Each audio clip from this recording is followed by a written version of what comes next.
کیونکہ شیخ ابن باز کا رجحان جو تھا نا وہ یہ نہیں تھا کہ فتوے میں زیادہ جو ہے وہ اقوال پیش کیے جائیں فقہ سے. ان کا رجحان یہ تھا کہ پہلے قرآن حدیث پیش کر کے ایک مفہوم جو ہے وہ متعین کرو, اس مفہوم کی تائید کے لیے جو ہے وہ اقوال لاؤ. اور یہ اصل میں اہل الحدیث کا انداز ہے. اس لیے وہ اپنے ساتھ ایک عرصہ لکھتے رہے اثری. جی شیخ ابن باز, شیخ ابن باز کو اللہ تعالیٰ نے ایسی جو ہے وہ ذہنیت دی, اخلاص بہت زیادہ تھا کہ انہوں نے حنبلیت کا تعصب بھی چھوڑ دیا. حنبلیت کو وہ اہمیت نہیں دیتے تھے, صرف قرآن حدیث.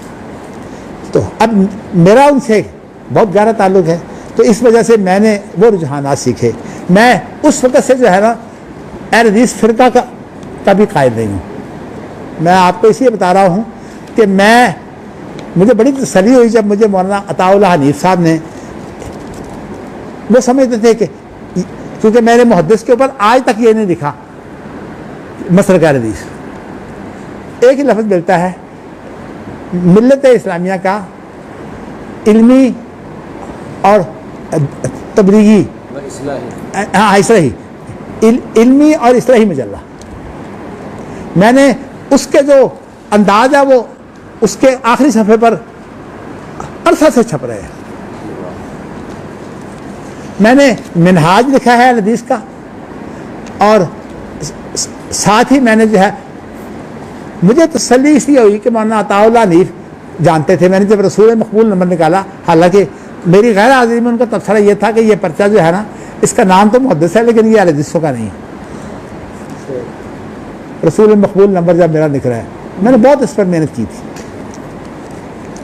لیکن مجھے وہ جیسے کوئی ایک اپنی مسرت ہوتی ہے اس کے تحت مجھے, لیکن خبر غلط نہیں دیتے تھے. وہ مجھے انہوں نے کئی دفعہ کہا کہ اہل حدیث فرقہ ہے یا نہیں, اس میں مولانا داؤد غزنوی کا اور مولانا اسماعیل سلفی کا اختلاف تھا. مولانا داؤد غزنوی کہتے تھے کہ ہم اسلام کے نمائندہ ہیں, اہل حدیث جو ہیں وہ صحیح اسلام کے نمائندہ ہیں, جبکہ مولانا اسماعیل سلفی کہتے تھے کہ ہم فرقہ ہے. مولانا داؤد غزنوی کی دلیل یہ تھی کہ جہاں 73 فرقوں کا ذکر آیا نا, وہاں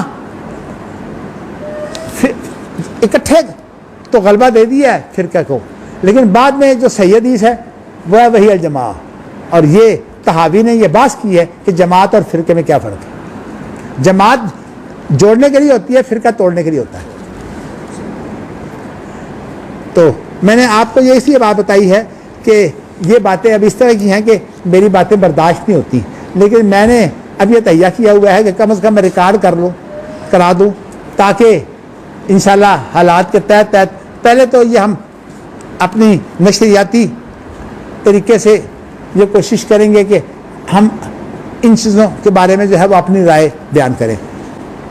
میں ویسے دوبارہ آپ کو بیان نہیں کرنا چاہتا, وہ جو حدیث ہے نا جس میں نبی اکرم صلی اللہ علیہ وسلم کے سامنے میں نے چابیوں کو گچھا پیش کر کے کہا تھا کہ میں آپ کے اہل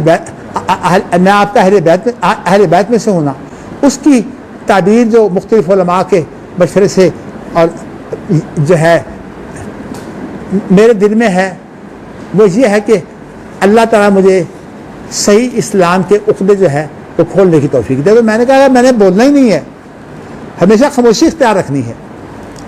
تو پھر یہ بات نہیں, میں نے لم یبقا شرات کی صورت میں کہا کہ یہ بشارت ہے. اب مجھے یہ بات کرنی ہے کہ اس چیز کو بھول جانا ہے, ولا یخافون فی اللہ لومۃ لائم. تو اس لیے ابھی میں فی الحال صرف آپ کو درس میں ریکارڈنگ کروا رہا ہوں.